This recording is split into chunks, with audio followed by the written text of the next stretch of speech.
Good morning, good afternoon, everyone. My name is Ross, and as always, it's Friday and the weekly update here on Data Dash. Guys, it has been a very important week, and a very important week in crypto in particular, with ETF approval for Ethereum coming yesterday that, frankly speaking, I was not expecting to get approved from the first go.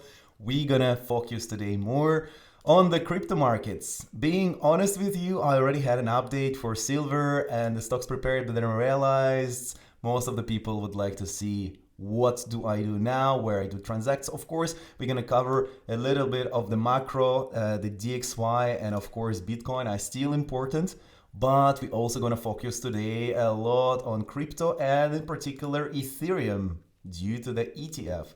So with all that said, let's go. First of all, and foremost, I would love to start with a little bit of a macro because that, as always, provides us a very important outlook for the entire week ahead. And when I am speaking of macro here, it is important to remind you all that the unemployment claims yesterday came in line, came lower than expected.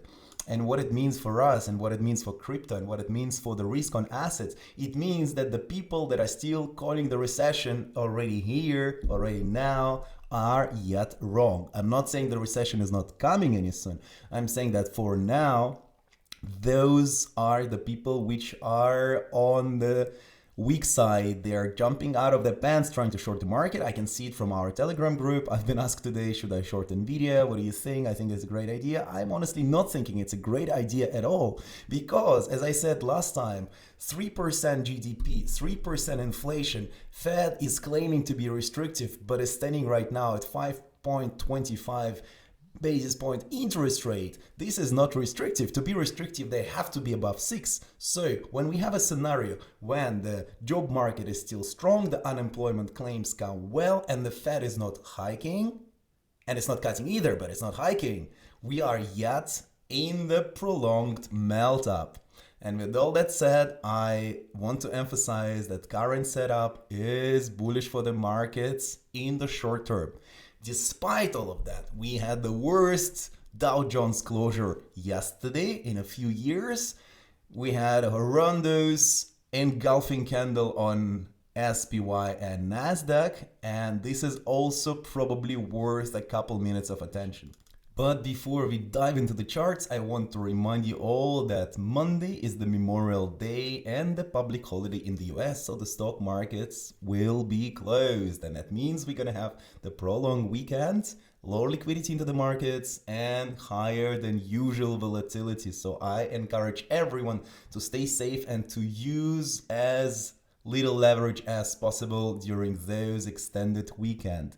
So what did we have? We had also, as mentioned, the yesterday's unemployment claim 5,000 less, and today we're gonna have the consumer sentiment. I don't think it's gonna affect the markets a lot because it is way more of the subjective data, not as number driven, not as quantitative, so to say, directly. And then for the upcoming week, actually Monday, as mentioned, is a public holiday. Tuesday and Wednesday, there are only the news and the macro updates for other markets than the US. So basically until Thursday, when the preliminary gross domestic product GDP quarter-over-quarter update is gonna come, not that much is about to happen, and that give the market some breather. When that comes to the charts right now, first of all, I want to outline Nasdaq closed with the horrendous red engulfing bearish candle yesterday. On the other hand side, taking into account how we were overbought, one more time, I don't like that word in particular because in a bullish market, things can stay overbought for weeks. And the same in the bearish market, things can go lower even if they are oversold. However, it still gives the good indication on where I was already expecting the certain correction. People in the comments were asking me about TDI-GM indicator, so maybe a couple minutes explaining how it actually works. The TDI-GM is a free indicator. You can go and put it on TradingView And this indicator provides you the green line RSI that is actually in a certain blue band. Consider it like similar to the Bollinger Band for the price itself. So it gives you an opportunity to see that the acceleration, in which case RSI is representing, the acceleration of a particular price has been changing too fast beyond the statistical probability of it. And this is what we had here, that spike. And now this acceleration starts to go down. We open up with the very green candle and immediately sell off. Two things here. First of all, when we are seeing the candles like that in trading, the flat Marubozu candles, those candles are normally reclaimed. The tops of this candle is very probable to be reclaimed. And it actually also looking at the sentiment on the market and looking how everyone now wants to short everything, I think that these early shorters, those impatient shorters, so to say, they first would be kicked out. And if we really have to go down, something tells me that we might have one more spike, but this spike is not going to happen today, simply from the market psychology. Why it's not going to happen today? Well, think of it yourself. If you're going to have a prolonged weekend of 3 days off and you just want to have the good holiday, have the good time, you're a portfolio manager sitting on a tens or 20 billions of dollars, all you want to do is to keep your amazing year that you had so far, amazing gains. So you're just going to sell off onto this long weekend, because the China and Taiwan is not something you would like to stress over the next 3 days. So we're not going to have a crazy bounce today. I'm actually expecting the very choppy market, and that would be reflected into crypto too. That is why I'm not surprised with the reaction we are currently seeing right now. Everyone yesterday was impatiently expecting Ethereum to immediately go all the way to 4,000 and have a crazy run, but that didn't happen. And it didn't happen for a reason, but we're going to cover Ethereum in a second. For the bull markets, S&P 500 is your point of reference. For the bear markets, Nasdaq is your point of reference. Keep it as a rule of thumb. Write it down on a piece of paper, and that's how you refer. Right now, we are in a bull market, and also for equities, but also for crypto. So this is why you actually need to put a little bit more attention on S&P 500, and in a certain case, though.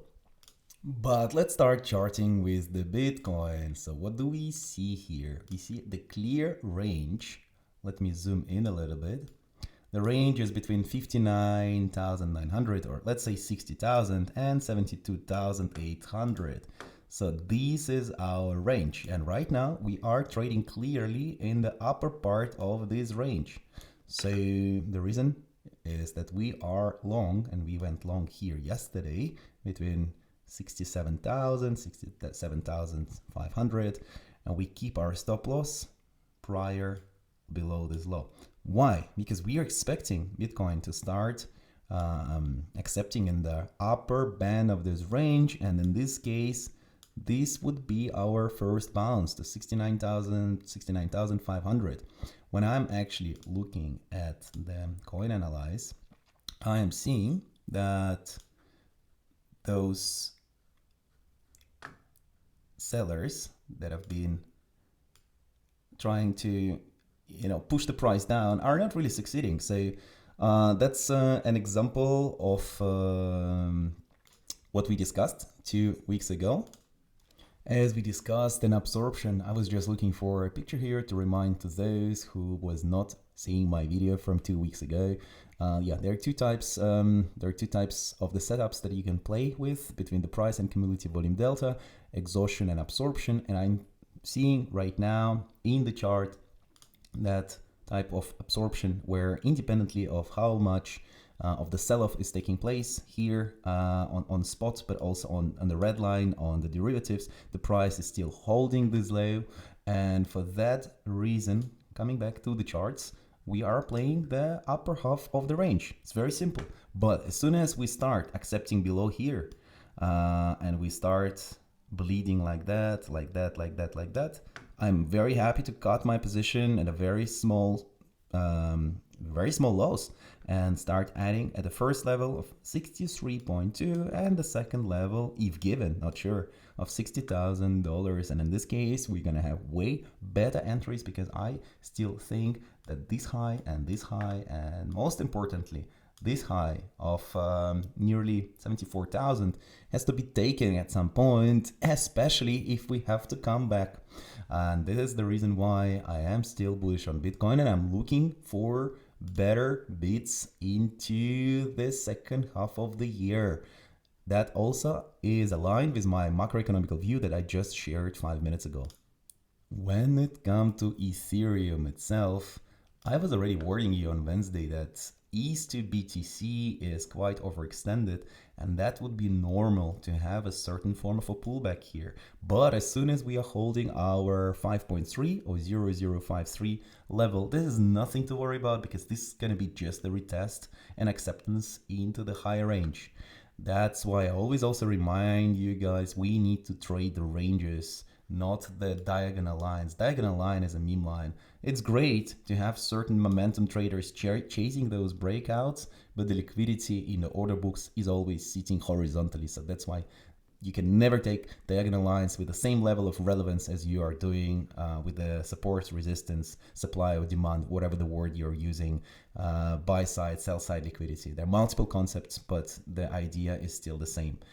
What I am particularly seeing and what I am interested in is this coin analyze chart for Ethereum. And here I'm actually seeing that this yesterday liquidation week has wiped out a huge amount of open interest, bringing us back to the pre-ETF hype levels. And then we had even higher OI open interest squeeze and liquidation. So right now, that's quite healthy. There is not so much of open interest on both sides. Why? Because the market maker clearly wiped both sides of the game. So both over leverage longers and shorters have been liquidated. But actually, this is quite healthy, taking into account that the spot is still at the levels where it was. The spot is not selling with the price going down. The spot is actually holding. The only sell-off and those recent drop has been purely perpetuals driven. And that actually gives me an idea. And my idea is following. If I'm going to open Ethereum chart purely, I want to see more beats into that level. We already got filled. I'm going to show you our Telegram group. So we got filled at the levels I indicated. The levels are here, and between 3,440, 3,640, we start having certain bits fills. That's the lines from Wednesday. Nothing changed. We are still within the same game plan. When it comes to yesterday's play, that of course has been quite a different weeks on different exchanges. But if you look here on spot, 3,534, and this is my fill shared with the Telegram group. So I got filled around 3,538. Well, we even had the colleague who got filled at 3,537. So $1 below me. I made a joke that he front-run me. But yeah, the point is simple, guys. I think that we still need to come back and to recover this week. Why? Because first of all, this week is quite different across exchanges. We have like this level on Kraken, we have slightly below on Bybit, we have slightly above on Binance.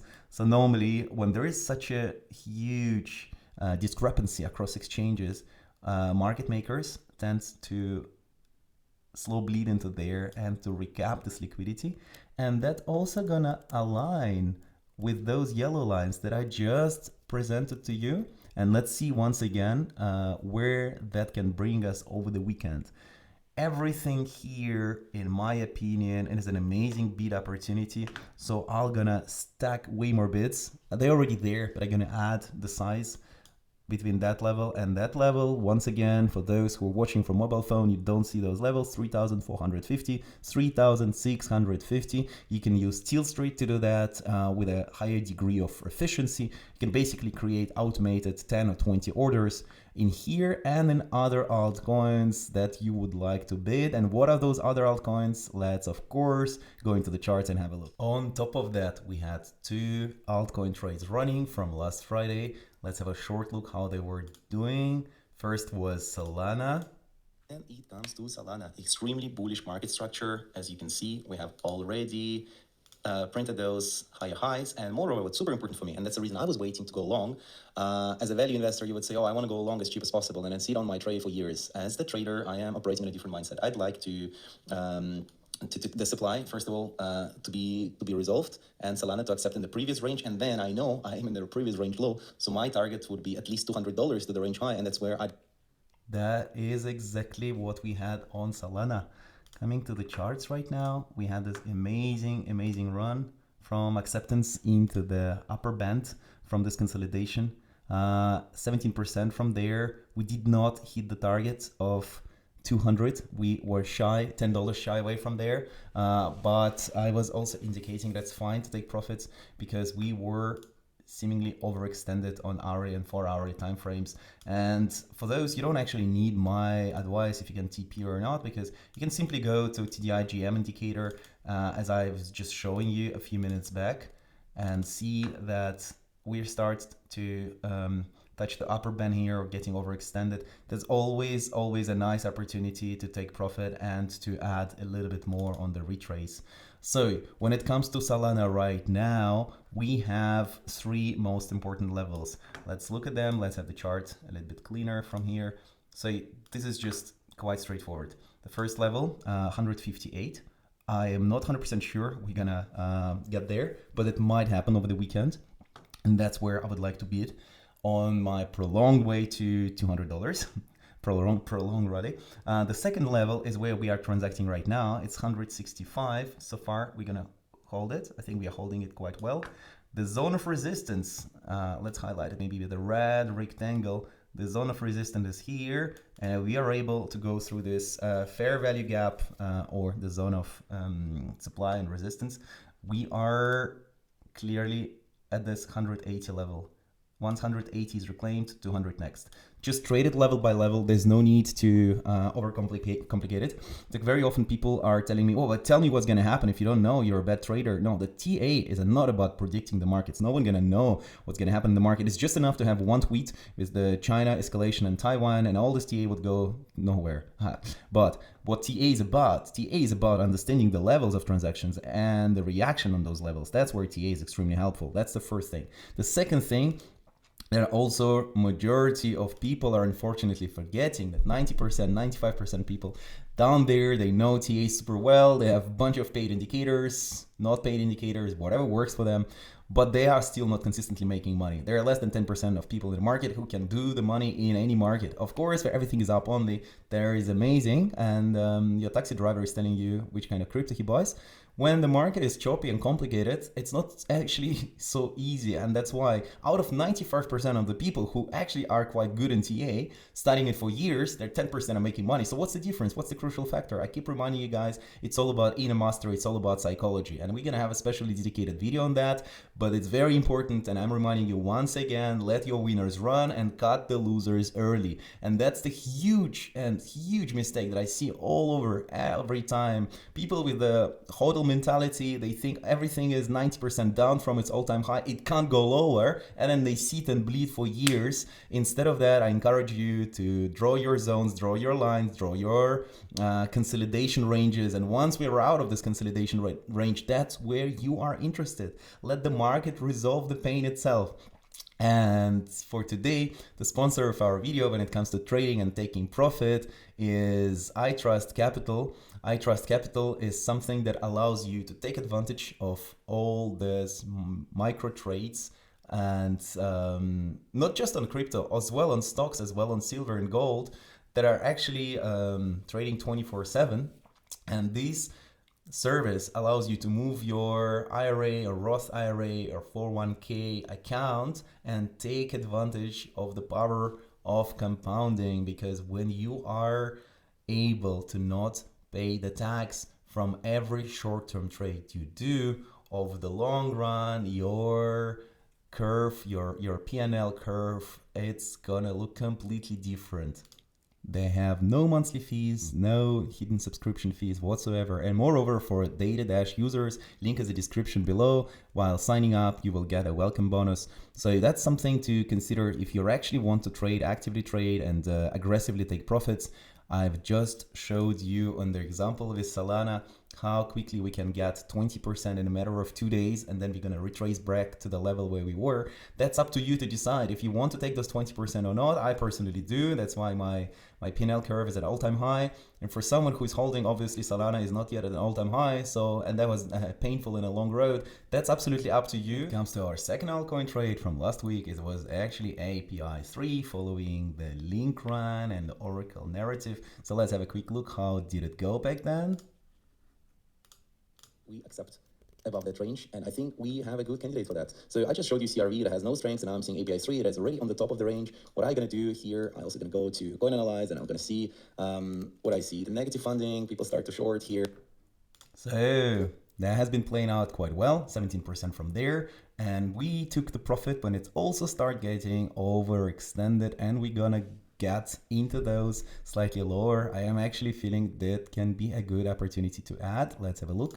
I would not jump into it right now, but you can place a few bits between 2.52 and the closure, so the lower of today, 2.68. So that zone should provide you a bounce. And if not, then you just cut here immediately. That's why you place a few bits into that zone, and you just simply see if you start to accept in the previous range, then you're not interested into that. If this range high, value area high, is holding as a support, then surely we have this fair value gap and we can continue to keep covering it. But on the other hand side, also keep in mind that we covered already more than half of it. So maybe it's not the most high probability trade, and it's okay already with 17%, and we move on. So now let's have a look into something I guess way more of you will be interested at. In this case, it's Avalanche. Those three levels make the play quite easy.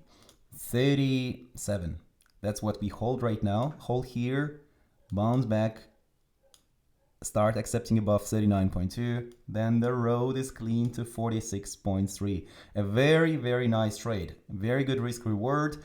This fair value gap here. A lot of alts, they look quite the same. I think we still need to get the liquidity from there. Everyone started to short based on the news. Obviously, this is something that has been geopolitically related. So a lot of late shorts that stepped into there, meaning market maker had to go long. Market maker is currently at a loss. Market makers do not like that. So the market maker would come and recap this liquidity here. Now, I think there's a good opportunity to also answer some of your questions, and I received a lot of questions regarding psychedelics. And when it comes to Tilray, what I actually like to see on this chart is the fact that the volume has been declining on the sell-off. And I like to see those sell-offs because on one hand side, we are recapping the liquidity. We are coming back to the order block. So again, this news-driven pump based on Biden signing up a certain document and so on and so forth. Of course, a lot of people see information on Twitter. They don't really read what is it about. They just see the ticker on the news line. They go and buy.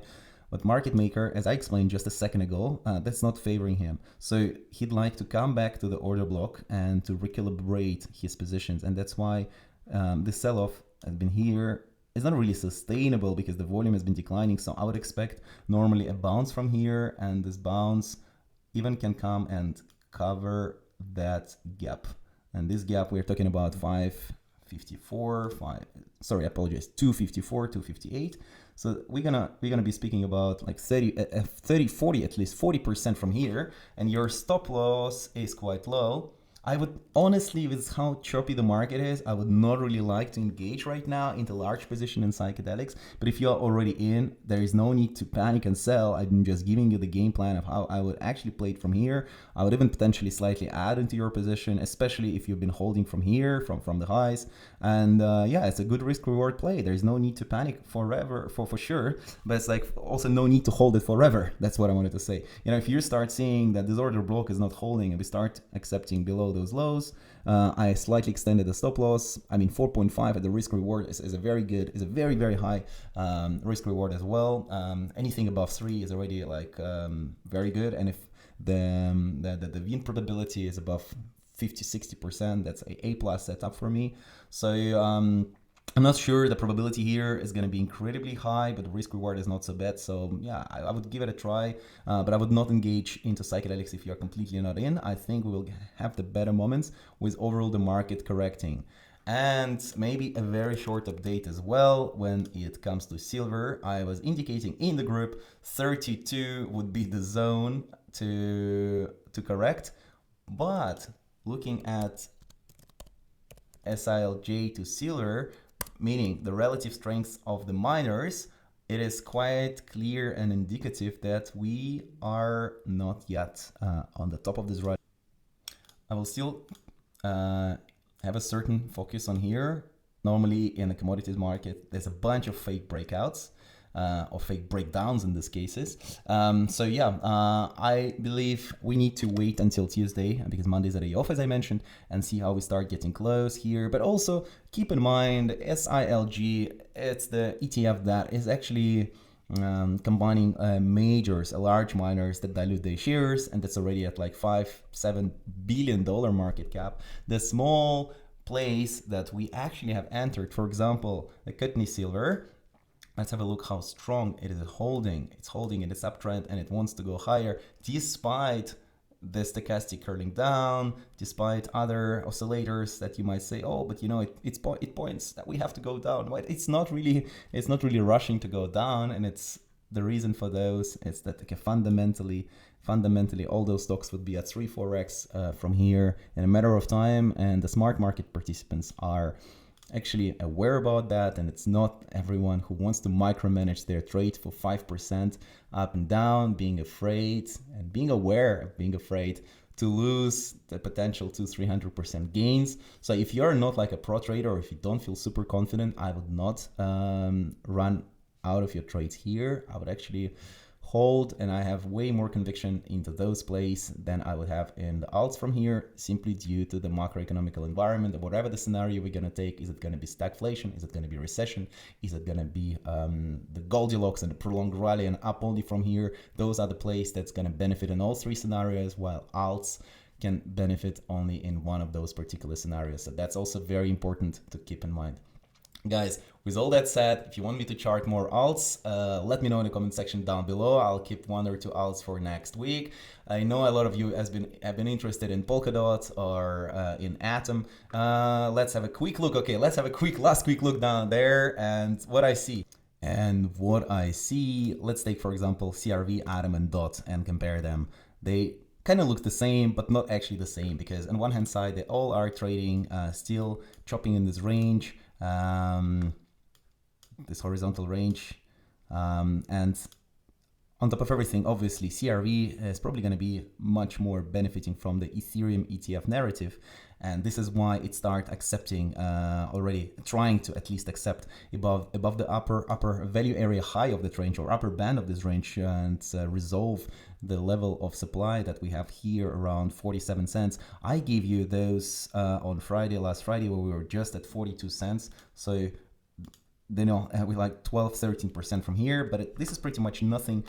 If we accept, then we have this huge fair value gap, and I think we can do something like that. And in this case, it would give us provisionally from here another like 23-24%. So obviously other L0s, or how to position themselves, or L1s, are not benefiting that much from Ethereum narrative. And so, for example, when it comes to DOT, I'm not so interested to be like chopped in the middle of the range, because keep in mind, and please don't forget, there are some capitulations that are taken by price. Some capitulations are actually happening through the time. So we can easily chop here for who knows how much, maybe until August. And I'm not interested to have my capital, you know, simply being allocated somewhere where it's very much indecisive. I'd rather be entering somewhere where we are close to the range low, like in this case Atom would provide me an opportunity to have a very tight invalidation, which of course I'm concerned about all these weeks. I'd like them to be swiped. So maybe it's just one tweet or one geopolitical event on this low volatility weekend. Please don't forget, that's the sad reality of the market we are in. If market maker wants to bring the price up, and all of those longers that have actually been lucky to long the week, they're not needed to them. then for sure it just takes a couple of paid influencers and a couple of news agencies to come up with a certain, mistaken tweet, the intern of a certain company that will be deleted in 20 minutes with an apology, but market can wipe up hundreds of millions of dollars without you even noticing what has happened. Or we also can have like pretty much a real geopolitical related event with China announcing a certain intentions around Taiwan and so on. So of course, like nothing comes completely unrelated, but in my case, I'd rather beat something between 7.2 to 7.6, which is going to be like a reclaim of the bottom of this week, rather than instead of entering just right now. DOT, I want it to actually do the job and resolve itself and start accepting here. Then I'm interested to long it to here. And CRE, as I said, I think this is potentially a nice opportunity if you start accepting here to turn it into a good long. With all that said, guys, I give you a lot of alpha today, so please help the YouTube algorithm. So give me a like or give me a comment, share the video with a friend, and I try to cover as much as I can. But of course, there's a certain time limitation. I know it's very hard to watch the videos above half an hour. So with all that said, I wish you an amazing long weekend. Please touch the grass, spend the time with your family. Love you all, and see you soon.